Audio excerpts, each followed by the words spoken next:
So we are in about week 10 of the stay-at-home order.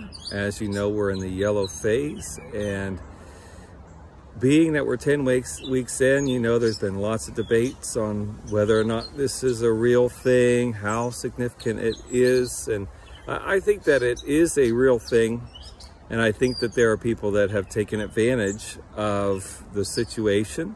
And the longer we progress in this, the more we're going to get more information to see what was actually going on. And it makes me think of the crucifixion. The crucifixion, at that time, there were people that were taking advantage of what was happening. God wanted to bring salvation to humanity, and in order for him to do that, he had to offer himself as a sacrifice for the atonement of our sins. And so he took advantage of a particular period in time, and he led the events up to him being crucified. So God was taking advantage of the circumstances to bring about salvation to humanity. Satan was also attempting to take advantage. He wanted to, in his mind, bring an end to the Lord and stop the work of his kingdom. Satan entered into Judas to lead him to betray Jesus. So Satan wanted this crucifixion to happen, and he was trying to capitalize on what was taking place and on those circumstances. The Pharisees, in their flesh, wanted to be people of importance and significance. Jesus was pulling crowds away from them, and they wanted to get back to their place of significance. So they were looking to the Roman government setup, to the environment of the people. They were trying to utilize different things to capitalize and take advantage of the circumstances to push in the direction of crucifixion, to get rid of who they saw as their enemy.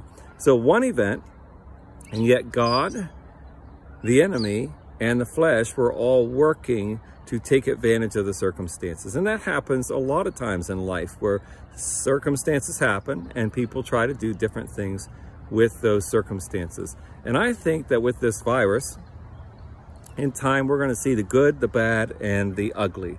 We're going to see that there was truth to this. There was a need. There were things that needed to be taken care of. We're going to also see that there were people that were taking advantage of what was happening to advance political agendas, to advance ideas, and to get control, power, those sort of things. And that's going to slowly come about in the days ahead.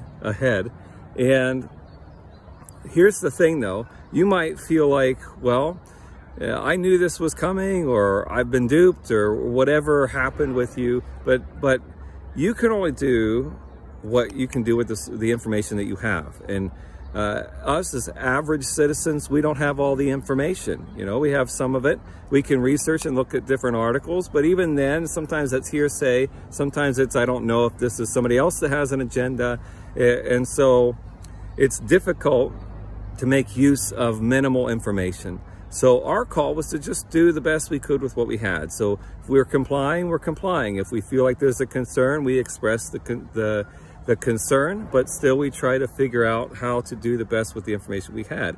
If there are people that did wrong and took advantage of the circumstances, well, then God will hold them accountable. He's not going to hold us accountable if we were not in the position with the information. And if there are people who did right, God is going to reward them. But our responsibility is to do the best we can with the information that we had. So I want to encourage you, just stay wise. Don't feel foolish if information comes out that is weird or bizarre. Just do what you can with the information that you have. Now, we're in the yellow phase, and there's different things that means. But as a church, we're discussing with the board on what kind of plan we're going to have for re-entry. We don't know precise date when we're going to start up services again, as far as in person at the church. But we are working towards that goal. And once we know how we're going to do this, we'll start giving you some information on how we're going to make this transition.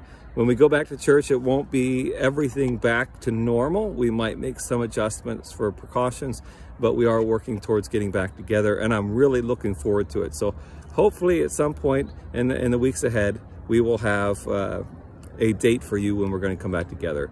But from now on, we'll continue to live stream, and I hope that you will like this video or share it with others.